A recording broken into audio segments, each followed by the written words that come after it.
Yeah. 6 minutes. That's not too bad. This seems a little high. Yeah, there's the pencil mark for Kirby. That is. Sorry. What the heck, man? Senior prime. There we go. That's much better. Now I feel taller and more in command. All right, bear with me here. We got quite a few things to top out today, and we'll get right to you after that. So I think this morning, I think we issued a readout, and you should be aware, Secretary Austin had a chance to talk with his Japanese counterpart, the Defense Minister Kishi, and shared assessments on the DPRK's recent ballistic missile launches, and they also had a chance to consult on response measures. Today's call followed yesterday's phone call that the Secretary had with his South Korean counterpart.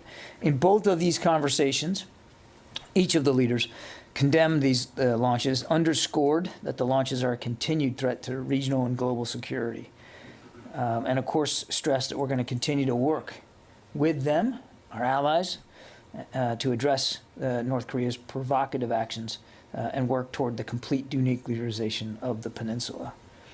Now, as part of his fourth official visit to the Indo-Pacific region, Secretary Austin will participate in the 19th Shangri-La Dialogue in Singapore, hosted by the International Institute for Strategic Studies. Most of us know that as IISS.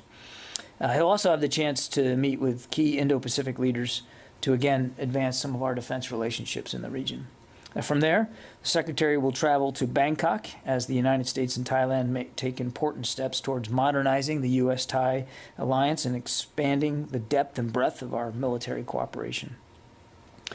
Secretary Austin's trip will fall on the heels of the U.S.-ASEAN Special Summit that President Biden hosted in Washington just earlier this month. I think you all tracked that. And President Biden's recent visit, of course, just over the last few days to the Republic of Korea and Japan. This series of high-level engagements certainly reflects the United States' deep commitment to working alongside regional allies and partners to chart our shared vision for a free and an open Indo-Pacific region. And as President Biden has certainly made clear, ASEAN centrality remains at the heart of our vision there. Moving on to Europe, the U.S. Sixth Fleet will kick off the U.S. Naval Forces Europe-led annual joint multinational maritime-focused Baltic Operations 22, or BALTOPS 22. That's an exercise executed by Naval Striking and Support Forces NATO, which is based there in Naples, Italy. The exercise will take place predominantly in and around Sweden from June 5th to June 17th. This exercise is in its 51st iteration, provides a unique training opportunity that strengthens combined response capabilities critical to preserving the freedom of navigation and security in the Baltic Sea region. Participating nations will exercise a myriad of capabilities that demonstrate the inherent flexibility of maritime forces, including amphibious operations, gunnery, anti-submarine, air defense exercises, as well as mine clearance operations, explosive ordnance disposal, and diving and salvage operations. 14 NATO nations, 2 partner nations, Finland and Sweden, and more than 45 maritime units, 75 aircraft, and approximately 7,000 personnel will participate. Unique to BALTOPS 22 is Sweden's role in hosting the exercise, which coincidentally occurs during the Swedish Navy's 500th anniversary. So we're grateful for their ability to lead and to host this year. Just to level set, this year's BALTOPS will include forces from Belgium, Bulgaria, Denmark, Estonia, Finland, France, Germany, Latvia, Lithuania, the Netherlands, Norway, Poland, Sweden, Turkey, the United Kingdom, and of course the United States. So big exercise, lots to get done, and I know they're looking forward to it. The Office of the Undersecretary of Defense for Policy is pleased to announce 2 directorship appointments to the regional centers affiliated with the National Defense University. Ms. Amanda J. Dorey as the director of the Africa Center for Strategic Studies. She will succeed Ms. Kate Almquist Knopf, who served in that position from July of 2014 until December of 2021. Some of you know Amanda quite well. Ms. Dorey is currently the Principal Deputy Assistant Secretary of Defense for Indo-Pacific Security Affairs. She has served in multiple leadership roles in the Office of the Secretary of Defense for Policy, including the Deputy Assistant Secretary of Defense for African Affairs. Also, Dr. Paul J. Angelo was selected as the director for the William J. Perry Center for Hemispheric Defense Studies.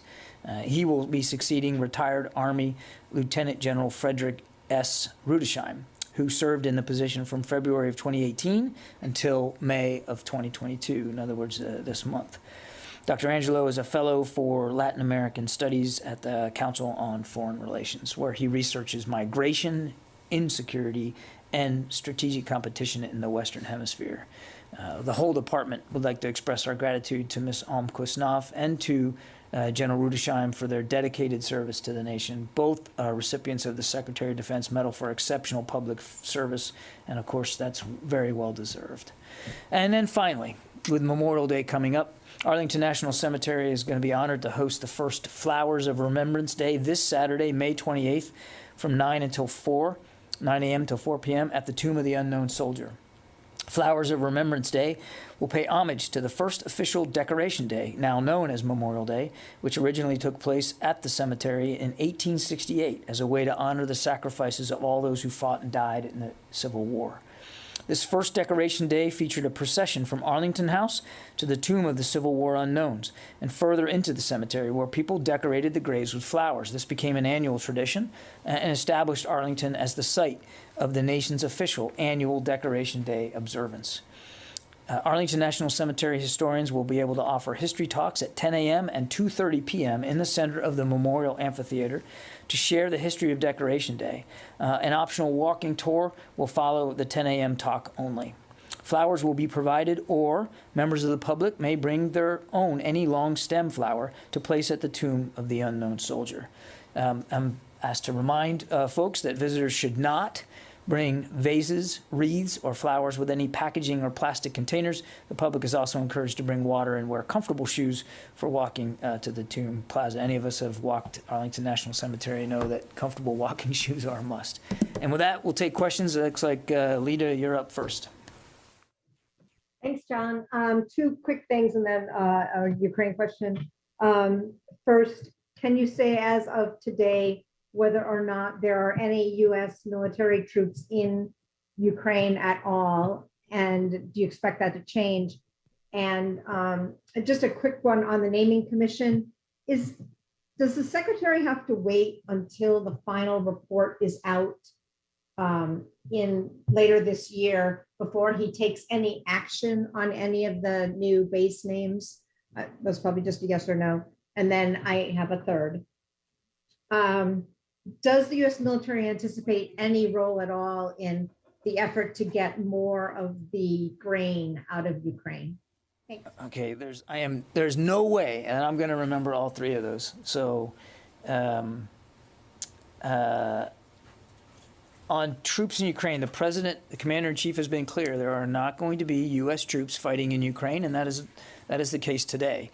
As you know, the embassy has opened, and there's a defense attaché, a colonel as the defense attaché, and that colonel is operating in with the embassy folks, and I'm not going to go beyond that in terms of talking about troops in Ukraine. Nothing has changed about the president's direction that U.S. troops will not be fighting in this war in Ukraine. That has not changed. Now, whether or not, and I know what this gets to, is whether or not the United States will be, the military will be providing assistance to our diplomats. We are in constant communication with the State Department about future security needs. There's been no change as we speak today to the State Department's view that they can handle security requirements with diplomatic security personnel. But it's obviously not uncommon at all for the United States military to participate in some security protocols at embassies around the world, and we're in an active discussion with the State Department about that now. I won't get ahead of that, and clearly that will be a State Department decision to make. God, now I already forgot the other one. Writing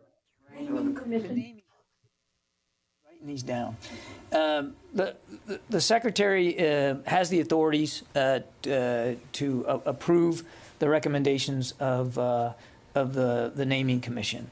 But as I think I hope you gathered from his statement, that he wants to wait until the commission has done all of their work before he starts to get involved in making decisions about their recommendations. He very much appreciates the work that they have put into this, the very thoughtful approach that they have taken to this particular problem set, and he looks forward, as he said in his statement, to getting their entire report before I think he starts to make any decisions. And then there was another one, grain? Ukraine grain. Yes, grain. Grain. And what was the question, Lita?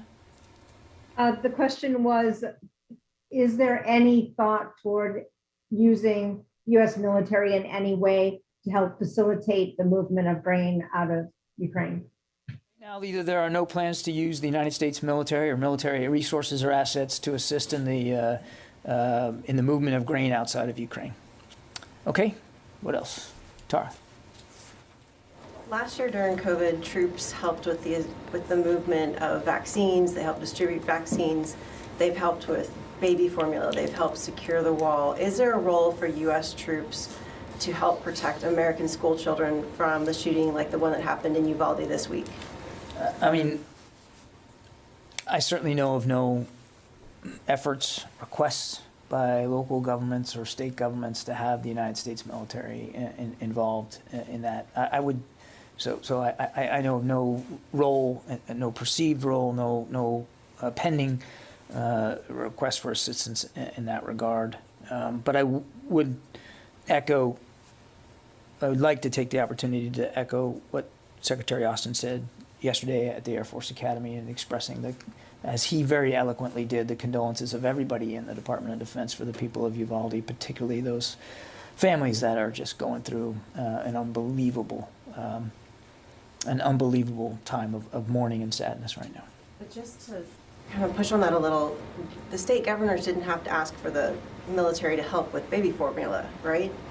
So why would it need to be a state governor request? I didn't say it needed to be a state governor request. I said I know of no role for the United States military with respect to protecting schools at a local level, and there's certainly been no request for that, Tara. I mean, this is an issue better decided by state and local governments, not by the United States military. I know of no such demand signal for that role. But again, we certainly mourn with the people of Uvalde today. Sylvie. I would like to go back to Ukraine. We are approaching the 100-day mark in Ukraine. I wanted to know how you assess the risk of war fatigue in the public, in the American public. How do you think the support for the war in Ukraine is going to last as long as you want to? The last thing that I think I would ever want to do is speak on behalf of the American people and their level of concern. That would be significantly inappropriate for me to do from this podium. What I can tell them through you is that we remain very, very focused on supporting the Ukrainian armed forces and their ability to defend themselves. The president was grateful for the support that he got from Congress for this most recent supplemental request. We are working through now what the next package and packages of aid and assistance from this department will look like.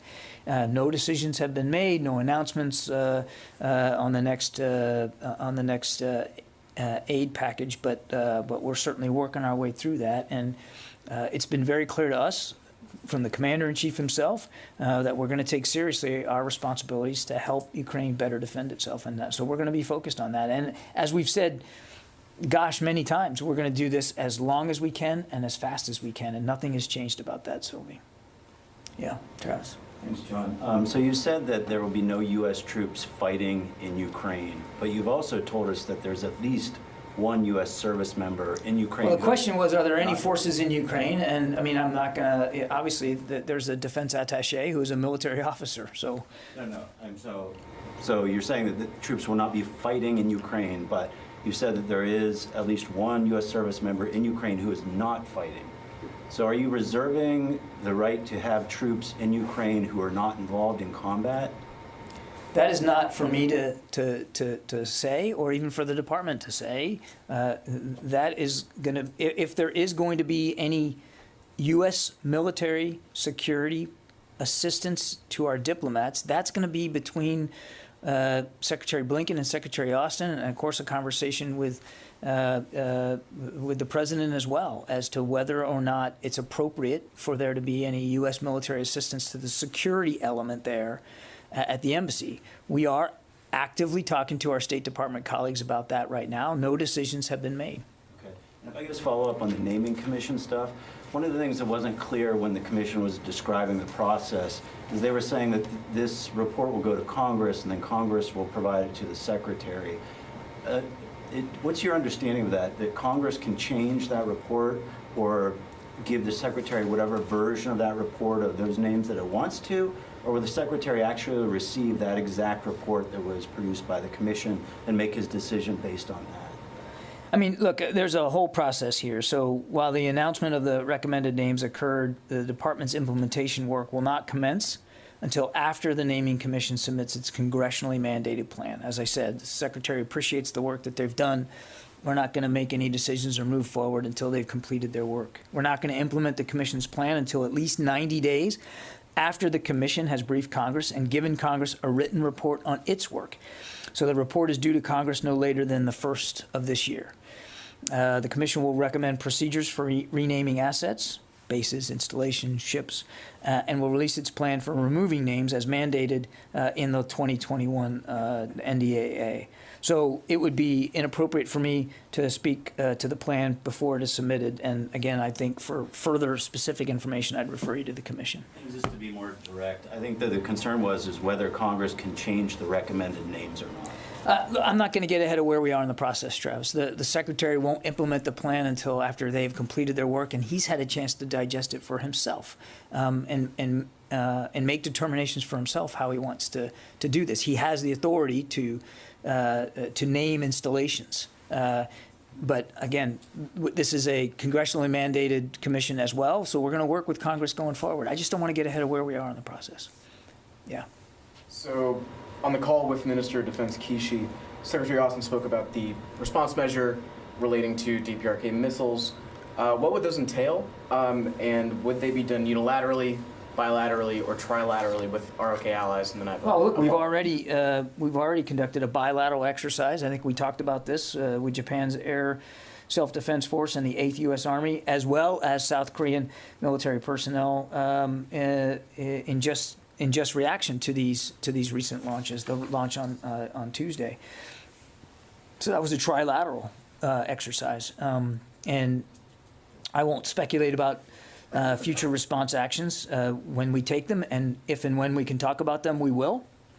But we clearly are willing to do things bilaterally with either ally as well as trilaterally, and we've already proven that. And one of the things the Secretary has always been keen on is improving trilateral cooperation between the United States, Japan, and South Korea. And we also encourage Japan and South Korea bilaterally to explore options for mutual self-defense as well.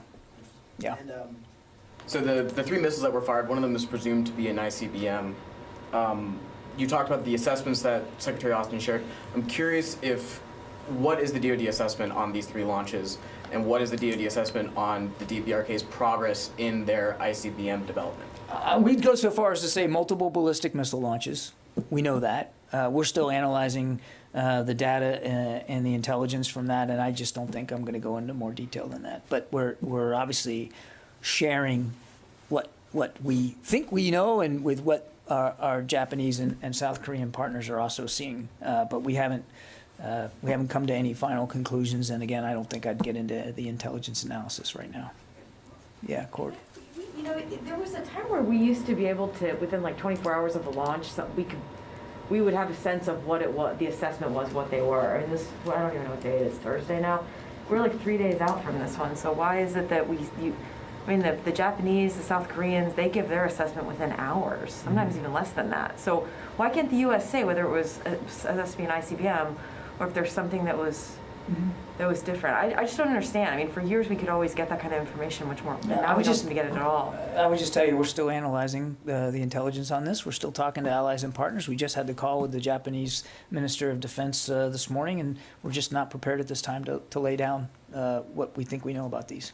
Does the U.S. dispute or disagree with what the Japanese, because the Japanese have been pretty open about what they think. And the reason that this one is kind of confusing is because initially there was report 2, and then it was 3, and the Japanese and South Koreans weren't necessarily on the same page here. So, I mean, at this point, who does the U.S. agree with? Which assessment? The U.S. Well, I would just say, we believe there were multiple ballistic missile launches. Including an ICBM? Multiple ballistic missile Is there launches. anything that was new or different about the ICBM? There were some reports that the ICBM, or whatever it was, one of the ballistic missiles, may have had the ability to change its trajectory in the air. Yeah. Was there any confidence in I'm that? just not going to get any more detail than that. Multiple ballistic, try this again with English. Multiple ballistic missile launches is as far as we're willing to go right now.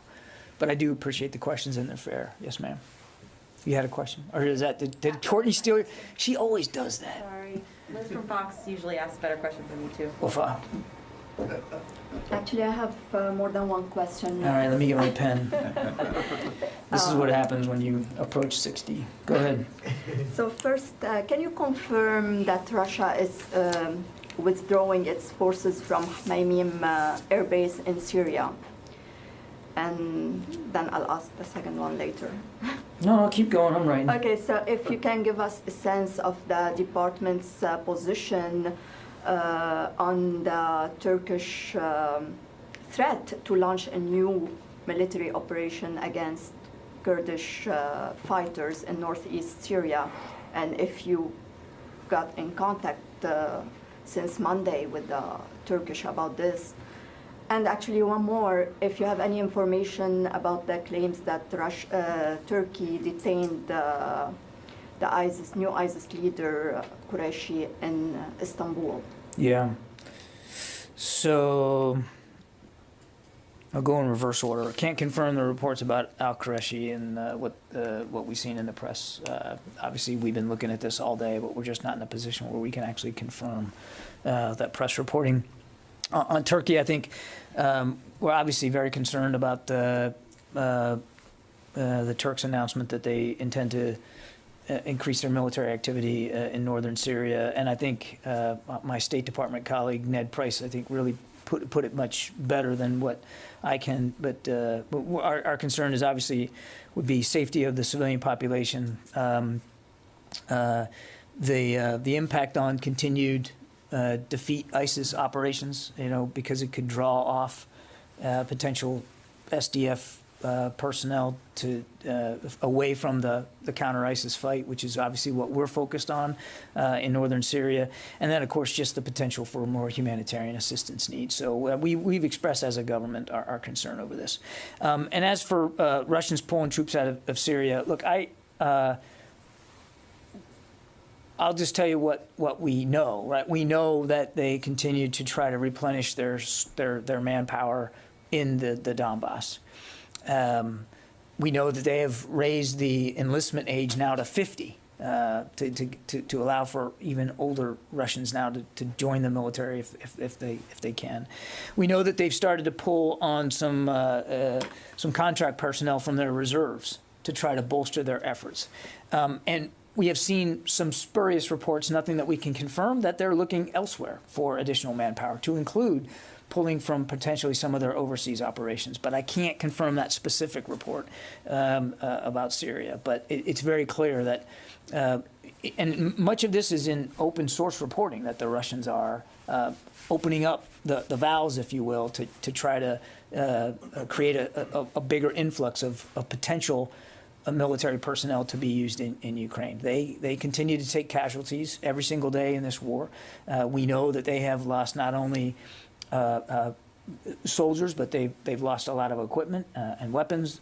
They are expending a significant number of their cruise missile and precision-guided munitions inventory in this war.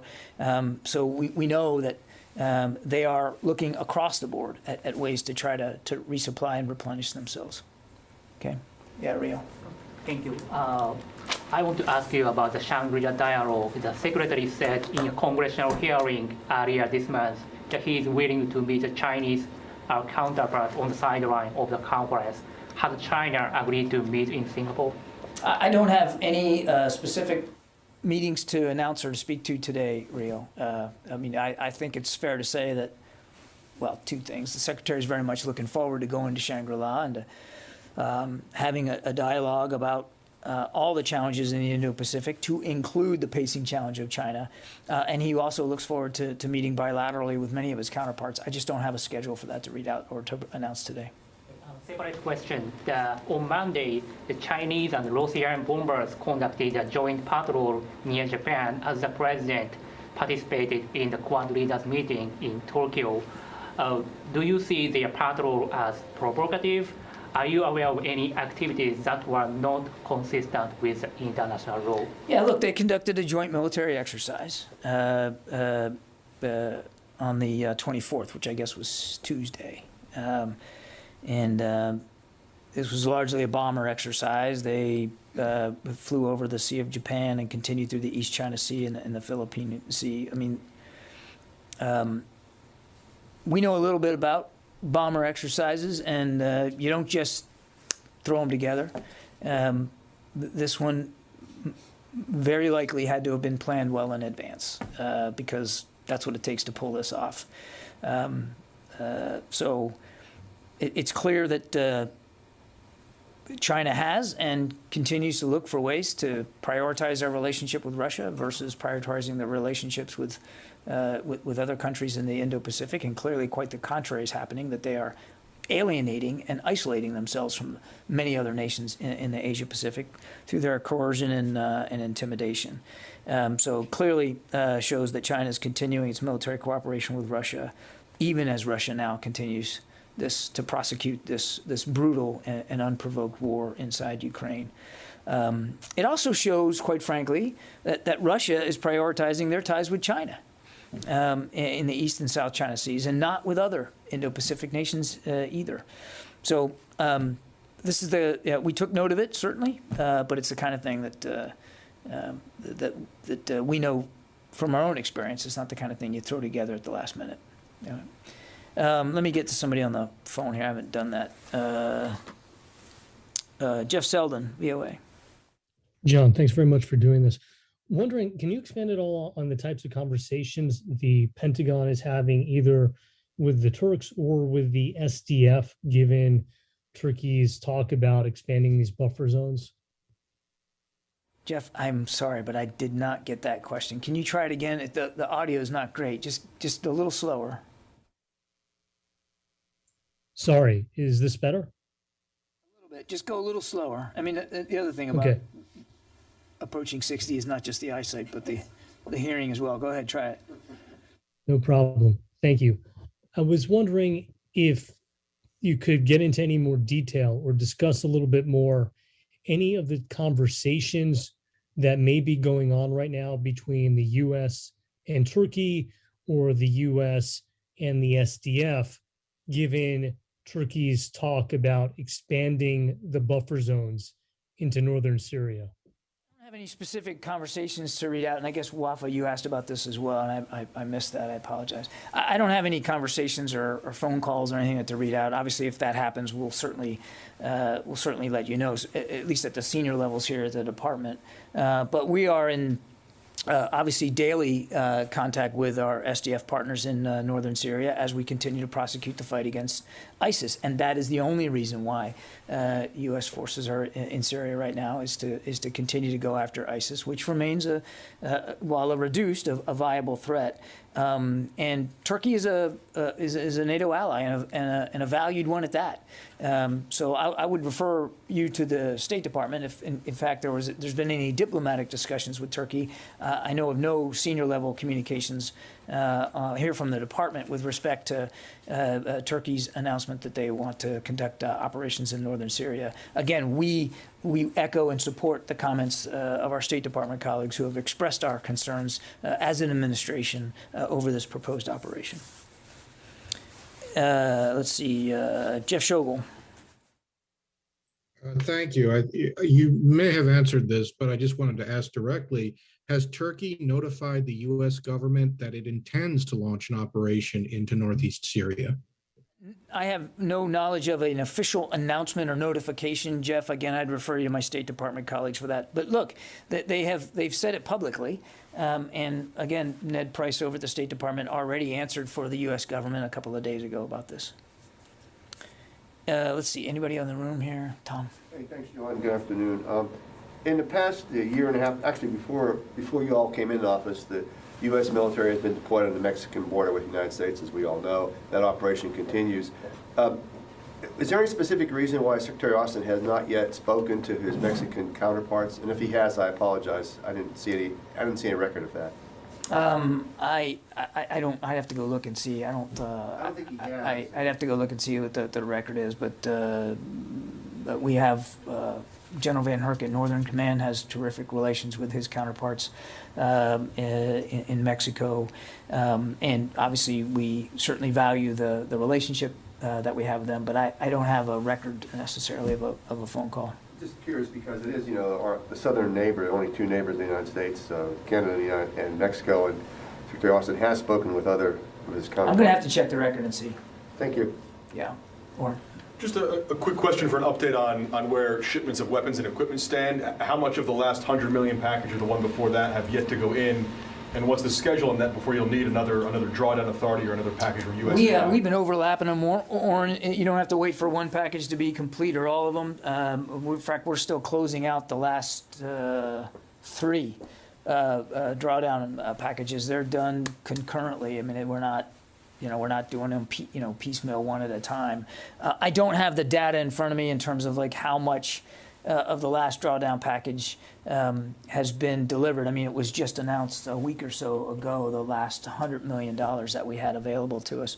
That increased the number of 155 millimeter rounds to 209,000. I think we're well over about 160,000 of those rounds are already in Ukraine.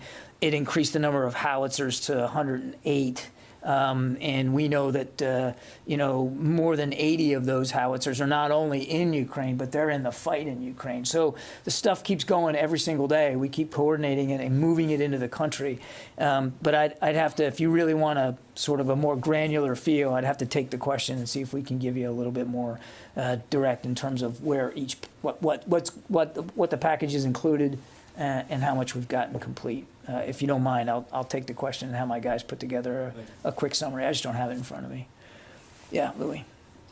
So earlier today, a senior defense official was asked whether this was a stalemate. But I think the question is based off what's going on in the Donbass. Overall, on all of the battlefronts that you're seeing in southern, eastern, northeastern Ukraine, is it possible now to label what's going on across that broad battlefield as a stalemate as opposed to just what's going on in the Donbass? I guess I should understand the fascination with labeling this thing, but I think we're just going to avoid doing that. It depends on where you're looking. If you were to take a bird's eye look at Ukraine, you will see areas where there hasn't been much of anything happening. For instance, the fighting between Kherson and Mykolaiv continues. The Ukrainian and Russian troops are in contact every day, and neither side has merely made much progress. The Ukrainians would say it is progress by holding back the Russians from any kind of advance on Mykolaiv. That's not insignificant. Kharkiv in the north, the Ukrainians have been and remain on a counteroffensive, literally pushing Russian troops closer to the border and further to the east. So they've actually pushed back Russians. In the Donbass, it gets a little bit more messy, Louis. I mean, every day there are skirmishes and fights over sometimes very small hamlets and villages, sometimes bigger cities, where the Russians make gains and then they lose those gains in the next day or so. So every day there's literally ground that's trading hands. Right now, we would tell you that, and again, this is the snapshot today. Tomorrow it may be something different, but today we assess that the Russians have made incremental gains over the last couple of days in the north of, particularly the northeast Donbass region, near Severodonetsk, Lyshansk, They continue to make some very incremental progress moving to the west out of Donetsk, again in the Donbass region. But the move, for instance, that they've been trying to move on Sloviansk, for instance, and Kramatorsk, where that missile strike happened a few weeks ago, and they haven't made much of any progress there. There's a lot to that. It's a stiff Ukrainian resistance, a resistance that continues to be assisted and aided by shipments from the West of weapons and materiel, and their very good command and control and organizational effort and the battlefield initiative, as well as problems the Russians have still had in overcoming their challenges, whether it's sustainment and logistics, command and control, unit cohesion, operational maneuver, integration of air to ground. They're trying to get better at those things, but they haven't yet. So it's, I hate the word, but it's an accurate word. It's very dynamic. It's very dynamic on any given day. And that's why, because it's so dynamic, and because depending on what your bird's eye view, you're going to see a different thing every day, I think we're just a little reticent to slap a bumper sticker stalemate on it. It's back and forth. But look, two things are true. The Ukrainians continue to fight bravely, stiffly, very creatively. And we've seen no diminution of their morale, of their leadership ability, and their desire and determination to defend every inch of their territory. And as I've said earlier, I think to Sylvie's question, we're going to continue to help them do that as much as we can, as fast as we can. And the other thing that is true is that the Russians have been fighting in this particular part of Ukraine now for 8 years. They also know the terrain, and they have a significant amount of their assessed and available combat power still available to them. I mean, they amassed more than 130 battalion tactical groups, dozens and dozens of aircraft, hundreds of tanks and heavy vehicles in the run-up to this invasion, and they still have a lot of that left to them. So there's still, as we said when this fighting in the Donbass began, it could be prolonged, and that it could be very intimate fighting, and it has proven to be that. Yeah, Kelly. Thanks, John. Moscow is saying they want sanctions lifted before it allows grain shipments. Is Russia holding critical food supplies hostage here? I think you've seen the Ukrainians speak directly to this. Look, again, without labeling anything here, this is just another part of a brutal way of prosecuting a completely unprovoked war. Now they're using economic tools as weapons. They're weaponizing food. They're weaponizing economic assistance. I guess we shouldn't be surprised by that, since they've weaponized everything else, including lies and information, but they're weaponizing it. This war needs to end now. You heard the secretary say that just the other day, and Mr. Putin could do the right thing today. They're weaponizing food. And we are obviously in discussion with, the administration is in discussion with our international partners and allies about how best to address this. Yeah, Goyle. Thank you, sir. John, first of all, congratulations for your new position. I hope it's for the best. Thank you. For the better. My question is that under the leadership of President Biden, Quad took place in Japan, US, Japan, India, and Australia. And this was the first time after Russia invaded Ukraine, and also the Australian Prime Minister was elected, newly elected Prime Minister. Was there any discussion as far as the military concerned about the Chinese exercises, and also in the area and threatening Taiwan, among other things? And what do you think about this Quad meeting during this time took place in Japan? Okay, there's a lot there, and I won't speak for the president clearly, but we believe the Quad arrangement has already proven very valuable in terms of helping strengthen our alliances and partnerships in the region. And there's, as I think you've heard the president talk about, there's lots of room to improve that kind of cooperation going forward.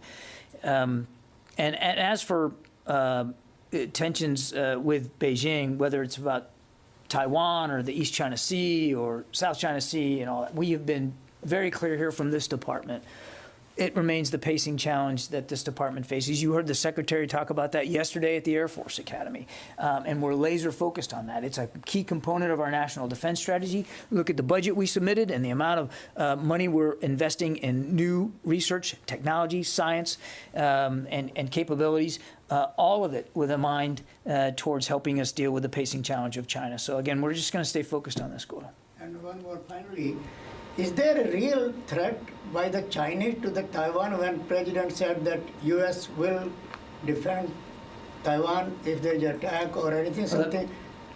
The President made clear that we still adhere to the one China policy, and that we also adhere to and continue to act in accordance with the Taiwan Relations Act, which requires us to continue to help Taiwan defend itself, and we're going to continue to do that. But you also heard the President say, and you heard Secretary Austin say, that we don't want to see the status quo over the Taiwan Strait changed unilaterally, certainly not through military action, and there's no reason for that to occur. But I'm just quickly, sorry, like Russia and China are now two closest allies in the war against Ukraine.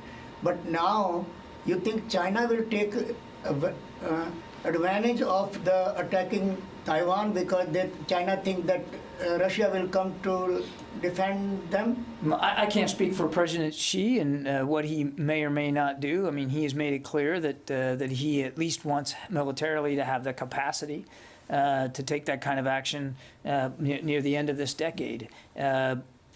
But again, we're focused on making sure that we can structure true integrated deterrence in the Indo-Pacific region. That can be achieved through coordination and collaboration with our allies and partners, such as Japan, such as South Korea.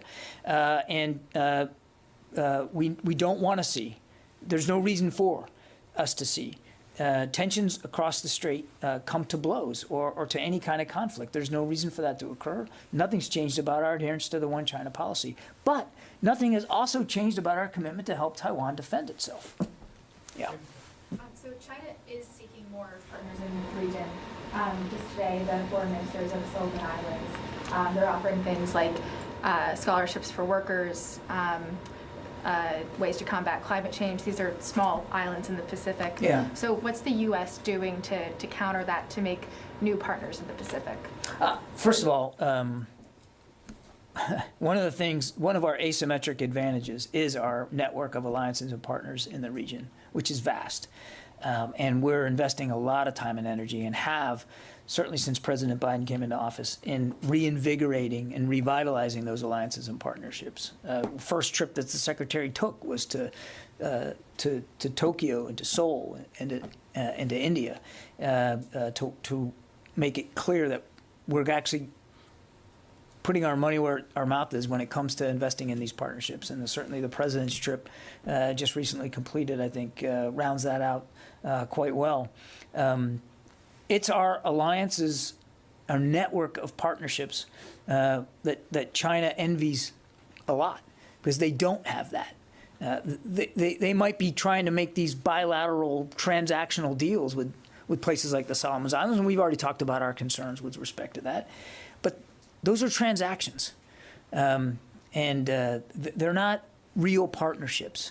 They are, in many cases, they coerce and intimidate other nations to try to act in ways that are more beneficial to Chinese interests than they are to their own or to the regions. But they're transactional, and our view is what we bring is true leadership. And collaboration and coordination, and a sense of mutual respect for the kinds of capabilities that other nations bring to the effort in the Indo-Pacific. I mean, look, you've heard the Secretary talk about integrated deterrence all the time, and too often when he talks about it, people just think, well, he's just talking about jointness. He's just talking about better networks between the Army and the Navy, or better coordination between, the Air Force and ground units. There's a part of that, that's true. And if you look at the budget, you'll see we're investing in new capabilities.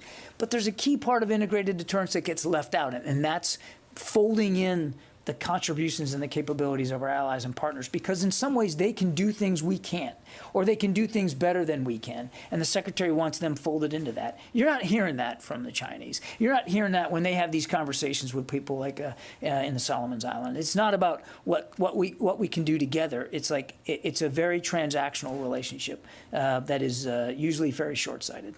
So at the end of the day, they're either with China or with the U.S. And we're not making people choose. Is the U.S. concerned that potential allies could be tempted to be on China's side? We're very comfortable with our strong and revitalized and getting deeper network of alliances and partnerships. And I would, again, remind, I've said this a million times, but I'm going to keep doing it. 5 of our 7 treaty alliances are in that part of the world. I mean, that's a significant statement of how seriously the United States takes security in the Indo-Pacific region. No. We're not worried about allies and partners looking away from the relationships, not only that they have with us, but with our other allies and partners. And again, we're always looking for ways. We talked about this with Japan and South Korea, looking for ways to have our allies improve their relationships with one another too. John, if I may follow up briefly on that. None of the 10 nation islands that are involved in what China's calling the Common Development Vision are in any of these treaties that you mentioned. They're not in any of our defense treaties. There's a lot of countries in the Indo-Pacific that aren't treaty allies. That doesn't mean we don't have partnerships with them, Tom. I understand that. I was just, the point being that this enables China to leapfrog over the first and second island defenses into essentially Australia and New Zealand's backyard, which we do have treaties with. How is that balancing out with the pacing challenge of China? Will this be part of the incorporation when you deal with China? We have from the beginning factored into why we described China as a pacing challenge. We factored into that very early on. This isn't the first time that China has tried to secure some sort of bilateral transaction with another nation in the Indo-Pacific or elsewhere around the world. So that's baked into our calculus in terms of how we're going to deal with integrated deterrence and the pacing challenge that is China, is the fact that they're going to try to twist arms, to coerce, to intimidate, to entice, and to transact relationships with other countries or other people in the Indo-Pacific for their own benefit. Okay, going to have to call it there. Thank you.